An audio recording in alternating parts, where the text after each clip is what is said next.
Hello दोस्तों, स्वागत है मेरे नए वीडियो में। दोस्तों, इस वीडियो में हम बिहार एसएससी इंटर लेवल 2024 के जीके जीएस के पोर्शन को करने वाले हैं। दोस्तों, यह हमारा प्रैक्टिस सेट 14 है, जिसमें हम जीके जीएस के पोर्शन को करेंगे। तो चलिए दोस्तों, वीडियो को स्टार्ट करते हैं। तो दोस्तों, यहाँ पहला प्रश्न है, इंद्रधनुष के 7 रंगों के बीच का रंग कौन सा है? ऑप्शन है बैगनी, हरा, पीला या फिर नीला। तो दोस्तों, इसका आंसर हो जाएगा ऑप्शन नंबर बी, हरा।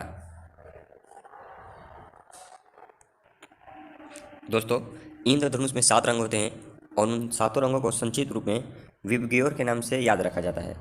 विबग्योर, VIBGYOR, विबग्योर के नाम से याद रखा जाता है। जहाँ पर V यानी वायलेट होता है, I यानी इंडिगो होता है, B यानी ब्लू, G यानी ग्रीन, Y यानी येलो, O यानी ऑरेंज और R यानी रेड होता है। तो दोस्तों, यहाँ पर जो बीच वाला है वो हो जाएगा जी, जिसका मतलब ग्रीन होगा। इस तरह से दोस्तों, इंद्रधनुष के 7 रंगों में जो बीच का रंग है वो हरा हो जाएगा, ग्रीन। इसको भी आप ध्यान में रखिएगा दोस्तों। इस संक्षिप्त रूप को आप ध्यान में रखिएगा ताकि इसके 7 रंगों के नाम आपको याद हो जाए। अगला प्रश्न है, कोबाल्ट 60 संबंधित हैं। ऑप्शन है अल्फा रे, गामा रे, रेड रे या फिर इनमें से कोई नहीं। तो दोस्तों, इसका आंसर हो जाएगा option number B, gamma ray. Gamma ray इसका आंसर हो जाएगा दोस्तों, रेडियोधर्मी समस्थानिक कोबाल्ट 60 द्वारा उत्सर्जित गामा रे का उपयोग रेडियोथेरेपी उपकरणों द्वारा किया जाता है। इसका उपयोग कैंसर के उपचार के लिए किया जाता है दोस्तों। इससे भी प्रश्न आता है दोस्तों, इसको भी याद रखिएगा।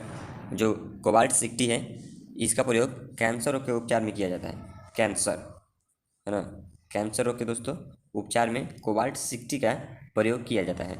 इसको भी दोस्तों ध्यान में रखिएगा आप। दोस्तों, अगले प्रश्न की ओर बढ़ते हैं। पानी का घनत्व किस ताप पर अधिकतम होता है? ऑप्शन है 0 डिग्री सेल्सियस पर, 4 डिग्री सेल्सियस पर, -4 डिग्री सेल्सियस पर या फिर 100 डिग्री सेल्सियस पर। तो दोस्तों, इसका आंसर हो जाएगा option number B, 4 degree Celsius पर। दोस्तों, पानी का घनत्व जो है वो 4 डिग्री सेल्सियस पर अधिकतम होता है, जबकि 4 डिग्री सेल्सियस से अगर नीचे जाए, 4 डिग्री सेल्सियस से दोस्तों यदि 4 डिग्री सेल्सियस से नीचे जाए तो उसका आयतन जो होता है, पानी का आयतन बढ़ जाता है और आयतन बढ़ने के कारण उसका घनत्व कम हो जाता है। इसको आप ध्यान में रखिएगा दोस्तों, क्योंकि घनत्व बराबर द्रव्यमान मात्रा में आयतन होता है दोस्तों। इसको याद रखिएगा, घनत्व बराबर द्रव्यमान बटे में आयतन। द्रव्यमान बटे में आयतन होता है दोस्तों। तो 4 डिग्री सेल्सियस से नीचे जाने पर पानी का जो आयतन होता है वो बढ़ जाता है, जिस कारण घनत्व घट जाता है दोस्तों। इसको भी आप ध्यान में रखिएगा और ख़ास करके इस फॉर्मूले को, घनत्व बराबर द्रव्यमान बटे में आयतन, इस फॉर्मूले को भी ध्यान में रखिएगा दोस्तों। अगला प्रश्न है, ऊष्मा का सबसे अच्छा चालक है। ऑप्शन है तांबा, एल्यूमिनियम, सोना या फिर चांदी।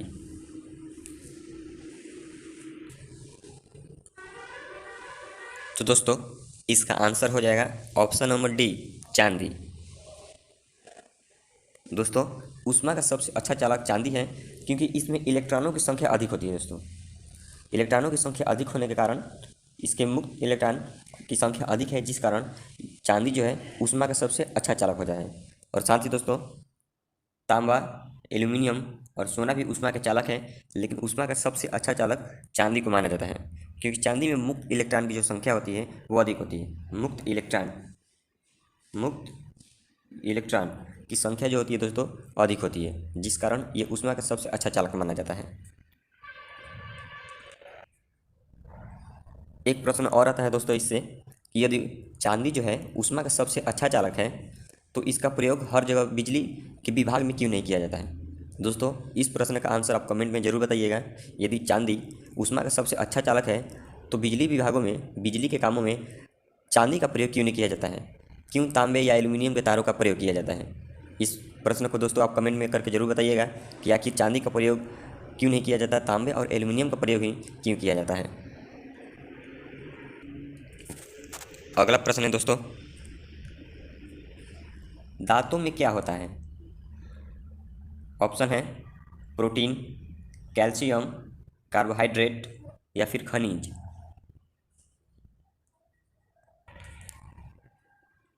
तो दोस्तों इसका आंसर हो जाएगा ऑप्शन नंबर बी, कैल्शियम। दोस्तों हमारे दांतों में कैल्शियम और फास्फोरस प्रमुख तत्व हैं जो हमारे दांतों को स्वस्थ और मजबूत रखते हैं।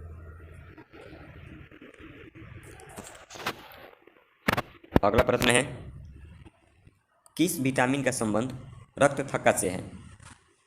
ऑप्शन है vitamin A, vitamin C, vitamin D या फिर विटामिन सी, ऑप्शन सी जिसमें विटामिन डी है और ऑप्शन डी जिसमें विटामिन के है।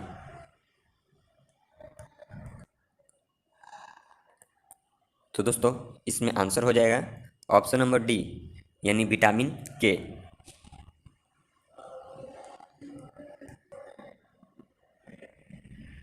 अगला प्रश्न है, एक वयस्क के शरीर में रक्त की मात्रा कितनी होती है? ऑप्शन है 3 से 4 लीटर, 4 से 5 लीटर, 5 से 6 लीटर या फिर 6 से 7 लीटर। तो दोस्तों इसका आंसर हो जाएगा ऑप्शन नंबर सी, 5 से 6 लीटर। दोस्तों वयस्क मनुष्य के शरीर में रक्त की जो मात्रा होती है वो 5 से 6 लीटर होनी चाहिए। यदि किसी व्यक्ति के शरीर में 5 से 6 लीटर की मात्रा नहीं है, यदि किसी वयस्क व्यक्ति में इतनी रक्त की मात्रा नहीं है तो वह व्यक्ति अस्वस्थ माना जाएगा। साथ ही दोस्तों जो रक्त है वो पूरे भार का, शरीर के पूरे भाग का 7% होनी चाहिए। रक्त की जो मात्रा है शरीर में वो शरीर के पूरे भाग का 7% होनी चाहिए दोस्तों। यदि इतना नहीं है तो व्यक्ति स्वस्थ नहीं है।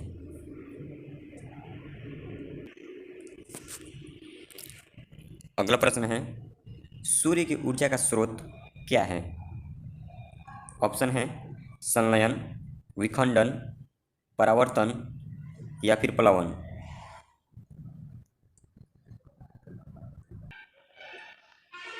तो दोस्तों इसका आंसर हो जाएगा ऑप्शन नंबर ए, संलयन।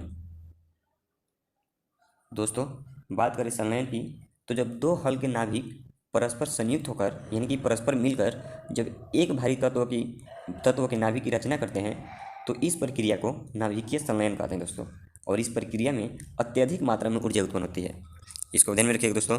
जब दो हल्के नाभिक मिलकर एक बड़े नाभिक वाले तत्व बन जाते हैं, एक बड़े नाभिक वाले तत्व मिल जाते हैं अर्थात संलयित हो जाते हैं, मिल जाते हैं, तो इसे ही संलयन कहा जाता है। और इस प्रक्रिया में काफ़ी मात्रा में ऊर्जा उत्पन्न होती है।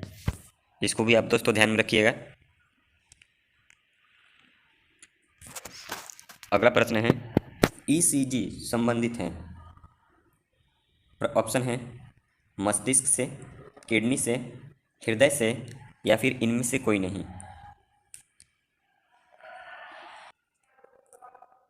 तो दोस्तों इसका आंसर हो जाएगा ऑप्शन नंबर सी, हृदय से। दोस्तों ईसीजी का पूरा नाम इलेक्ट्रोकार्डियोग्राम होता है, इलेक्ट्रोकार्डियोग्राम, जिसका प्रयोग हृदय की गतिविधियों की जांच हेतु करते हैं। जबकि दोस्तों एक और मशीन आती है जिसका नाम होता है ईईजी, ईईजी। इसका प्रयोग दोस्तों मस्तिष्क में किसी सूचना को लेने के लिए किया जाता है। इसका पूरा नाम इलेक्ट्रोएन्सेफेलोग्राम होता है, जिसका प्रयोग मस्तिष्क की जांच हेतु किया जाता है। अगला प्रश्न है दोस्तों, समुद्र तल से बिहार की औसत ऊंचाई कितनी है? ऑप्शन है 53 मीटर, 173 मीटर, 192 मीटर या फिर 203 मीटर।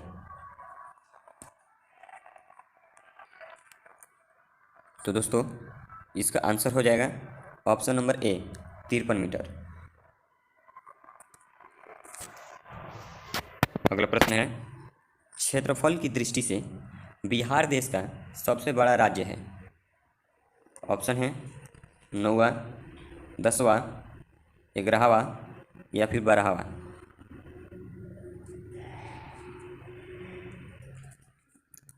दोस्तों क्षेत्रफल की दृष्टि से बिहार देश का सबसे बड़ा राज्य है, वो कौन सा? तो दोस्तों वो आंसर जो है इस ऑप्शन में नहीं है, मैं आपको उसका आंसर बता देता हूँ, वो 13वां है। माफ़ कीजिएगा दोस्तों, वो ऑप्शन में नहीं है, लेकिन आप इसको याद रखिएगा कि भारत जो है क्षेत्रफल की दृष्टि से 13वां स्थान रखता है भारत में। बिहार जो है बिहार जो है क्षेत्रफल की दृष्टि से भारत में 13वां स्थान रखता है। इसको आप ध्यान में रखिएगा दोस्तों, ये ऑप्शन में नहीं है। अगले प्रश्न की ओर बढ़ते हैं। अगला प्रश्न है, पटना में स्थित गोलघर का निर्माण किस गवर्नर जनरल के समय में हुआ था? ऑप्शन है लॉर्ड हॉरिंग, सॉर्जन शोर, वारेन हेस्टिंग्स या फिर लॉर्ड कार्नवालिस। तो दोस्तों इसका आंसर हो जाएगा option number D, Lord Cornwallis. दोस्तों पटना में जो स्थित गोलघर है इसकी ऊंचाई 96 फुट है। इसको आप ध्यान में रखिएगा दोस्तों, इसकी जो ऊंचाई है वो 96 फीट है, 96 फीट। ठीक है दोस्तों, और जो है इसका निर्माण 1786 ईस्वी में किया गया था।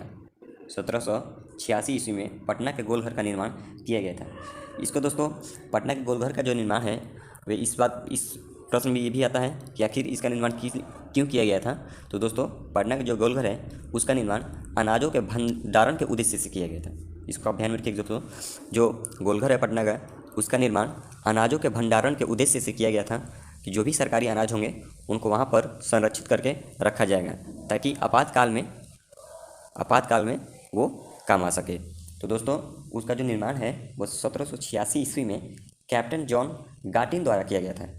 ठीक है दोस्तों, इसका भी नाम याद रखिएगा कि इसका जो निर्माण है वो कैप्टन जॉन गाटिन के द्वारा इसका निर्माण कराया गया था। लेकिन उस दौरान जो गवर्नर जनरल थे वो थे लॉर्ड कार्नवालिस। उस दौरान गवर्नर जो थे दोस्तों लॉर्ड कार्नवालिस, और इसका निर्माण कराया था कैप्टन जॉन गाटिन ने 1786 ईस्वी में। तो चलिए दोस्तों बढ़ते हैं अपने अगले प्रश्न की ओर।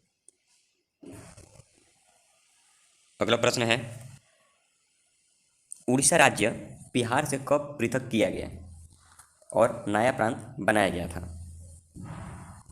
ऑप्शन है 1912 ईस्वी में, 1926 ईस्वी में, 1936 ईस्वी में या फिर 1956 ईस्वी में। तो दोस्तों इसका आंसर हो जाएगा ऑप्शन नंबर सी 1936 ईस्वी में। दोस्तों 1936 दोस्तों इसका राइट आंसर हो जाएगा। दोस्तों 1 अप्रैल 1936 को याद रखिएगा दोस्तों, 1 अप्रैल 1936 ईस्वी को जो उड़ीसा राज्य है ये बिहार से अलग हुआ और एक नया राज्य बन गया। दोस्तों बात करें तो पहले बंगाल, बिहार, उड़ीसा, झारखंड ये सभी एक ही में थे, लेकिन सबसे पहले बंगाल जो है वो अलग हो गया।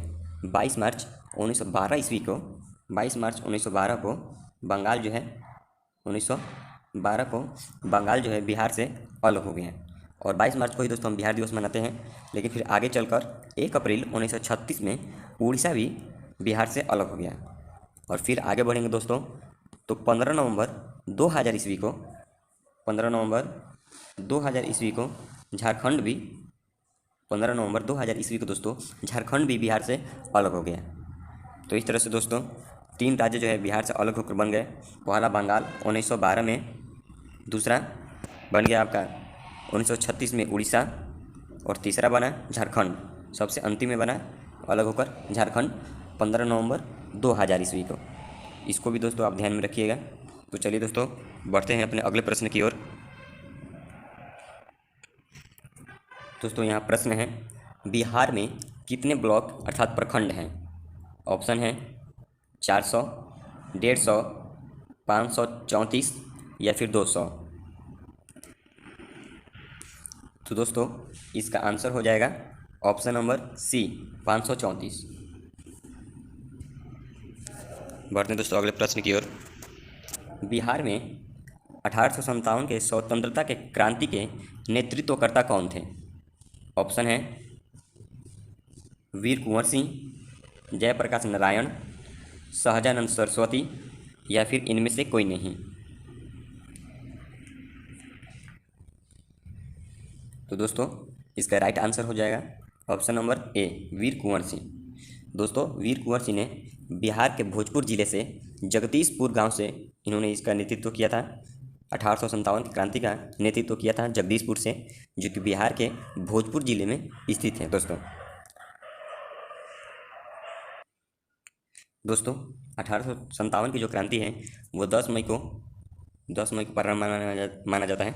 10 मई 1857 को 1857 की जो क्रांति है वो प्रारंभ हुई थी। और ये जो क्रांति है ये मंगल पांडे ने प्रारंभ की थी। मंगल पांडे ने इसकी शुरुआत की थी जब इन्होंने गाय और सूअर के बने चर्बी से जो बुलेट्स बनती हैं उसको इन्होंने चलाने से इनकार कर दिया, और वहीं से इस क्रांति की शुरुआत हो जाती है। दोस्तों 10 मई 1857 से ही इस क्रांति की शुरुआत हो जाती है मेरठ से, बैरकपुर छावनी से। अगला प्रश्न है दोस्तों, प्लाईवुड का कारखाना बिहार में कहाँ है? ऑप्शन है आरा, हाजीपुर, पटना या फिर गया। तो दोस्तों इसका राइट आंसर हो जाएगा ऑप्शन नंबर बी, हाजीपुर। अगला प्रश्न है दोस्तों, माई कंट्री माई लाइफ पुस्तक के लेखक कौन है? ऑप्शन है बराक ओबामा, मनमोहन सिंह, लाल कृष्ण आडवाणी, प्रणब मुखर्जी। तो दोस्तों इसका राइट आंसर हो जाएगा option number C, Lal Krishna Advani. दोस्तों इसका राइट आंसर हो जाएगा। अगला प्रश्न है, डेविस कप किससे संबंधित है? ऑप्शन है क्रिकेट, लॉन टेनिस, हॉकी या इनमें से कोई नहीं। तो दोस्तों इसका राइट आंसर हो जाएगा option number B, lawn tennis. दोस्तों इसका राइट आंसर हो जाएगा। तो बढ़ते हैं अपने अगले प्रश्न की ओर। अगला प्रश्न है, यूनेस्को की सूची में किसे शामिल किया गया है? ऑप्शन है ऋग्वेद, महाभारत कथा, रामायण या फिर इनमें से कोई नहीं। तो दोस्तों इसका राइट आंसर हो जाएगा ऑप्शन नंबर डी, इनमें से कोई नहीं। दोस्तों इसका राइट आंसर हो जाएगा।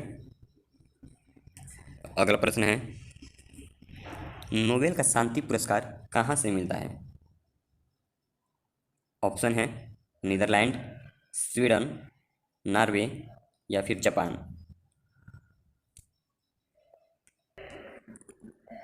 तो दोस्तों इसका राइट आंसर हो जाएगा ऑप्शन नंबर सी, नॉर्वे। दोस्तों जो नोबेल पुरस्कार है वो 10 दिसंबर को अल्फ्रेड नोबेल के पुण्यतिथि पर दिया जाता है। 10 दिसंबर को, याद रखिए दोस्तों, 10 दिसंबर को अल्फ्रेड नोबेल के पुण्यतिथि पर दिया जाता है। दोस्तों जो नोबेल पुरस्कार है वो स्वीडन के राजधानी स्टॉकहोम में दिया जाता है, जहाँ पर अल्फ्रेड नोबेल का जन्म हुआ था। उसी देश की राजधानी में, यानी कि स्वीडन की राजधानी स्टॉकहोम में इसको दिया जाता है। लेकिन नोबेल का जो शांति पुरस्कार है उसको दोस्तों नॉर्वे की राजधानी ओस्लो में दिया जाता है। इन दोनों बातों में दोस्तों कन्फ्यूज मत होइएगा, क्योंकि जो नोबेल का जो पुरस्कार है वो स्वीडन में दिया जाता है, लेकिन जो नोबेल का शांति पुरस्कार है उसको नॉर्वे में दिया जाता है। इन दोनों को याद रखिएगा, इन दोनों बातों को। और शांति दोस्तों ये 5 क्षेत्रों में दिया जाता है, साहित्य में, रसायन विज्ञान में, भौतिक विज्ञान में, चिकित्सा में और अर्थशास्त्र में। इन सभी क्षेत्रों में भी नोबेल पुरस्कार को दिया जाता है और हर वर्ष 10 दिसंबर को इसे दिया जाता है, क्योंकि 10 दिसंबर को ही अल्फ्रेड नोबेल की मृत्यु हुई थी। इसको ध्यान में रखिएगा दोस्तों। काफ़ी चीज़ें जन्म दिवस पर बांटी जाती हैं, लेकिन इनके साथ थोड़ा सा उल्टा है।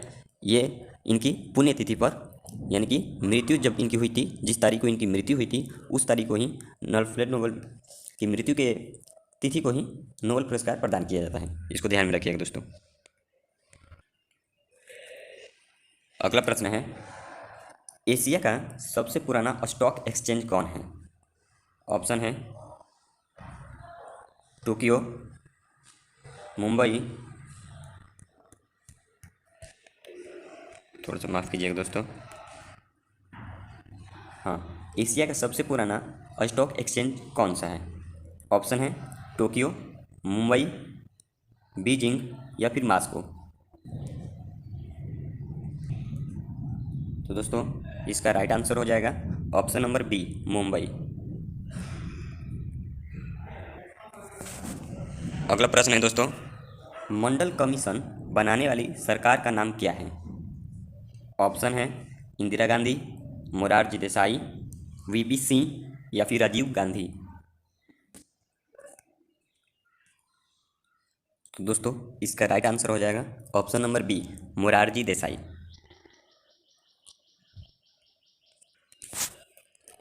अगला प्रश्न है दोस्तों, 123 समझौता संबंधित है।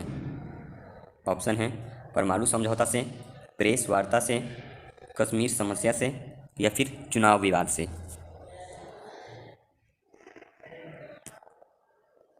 तो दोस्तों इसका राइट आंसर हो जाएगा ऑप्शन नंबर ए, परमाणु समझौता से। परमाणु समझौता से इसका राइट आंसर हो जाएगा दोस्तों, ये 123 जो समझौता है ये भारत और अमेरिका के बीच संपन्न परमाणु समझौता को दोस्तों कहा जाता है, भारत और अमेरिका के बीच। अगला प्रश्न है दोस्तों, जलवायु परिवर्तन पर समिट हाल ही में कहाँ हुआ था? तो दोस्तों ये करंट अफेयर्स क्वेश्चन है, तो दोस्तों ये प्रीवियस ईयर थोड़ा सा है तो इसको ध्यान में ले रखेंगे। इसको स्किप कर देते हैं दोस्तों, इसको स्किप कर दिया जाए क्योंकि ये करंट अफेयर्स है जो कि ये प्रीवियस ईयर के क्वेश्चन है तो करंट के अनुसार ये चेंज हो जाएगा। तो अगले प्रश्न पर बढ़ते हैं दोस्तों, हिंदी समाचार पत्र हिंदुस्तान के संपादक हैं। ऑप्शन है शशि शेखर, मृणाल पांडे, जी चौधरी या फिर हरि मोहन। तो दोस्तों इसका राइट आंसर हो जाएगा शशि शेखर। अगला प्रश्न है दोस्तों, यूएनओ की आधिकारिक भाषा कितनी है? ऑप्शन है 5, 6, 7 या फिर 8। तो दोस्तों इसका राइट आंसर हो जाएगा 6, बी नंबर। दोस्तों बी नंबर इसका राइट आंसर हो जाएगा। इसमें 6 भाषा हैं जो है अंग्रेजी, फ्रेंच, चीनी, रसियन, अरबी और स्पेनिश। ये 6 भाषाएं दोस्तों संयुक्त राष्ट्र संघ में आधिकारिक भाषा के रूप में हैं। इसको आप दोस्तों ध्यान में रखिएगा इन 6 भाषाओं को भी। अगला प्रश्न है, हल्का हेलीकॉप्टर किसे बनाया गया है? हल्का हेलीकॉप्टर किसे बनाया गया है? पृथ्वी को, ध्रुव को, नाग को या फिर इनमें से कोई नहीं। दोस्तों इसका आंसर आप कमेंट बॉक्स में करके ज़रूर दीजिएगा।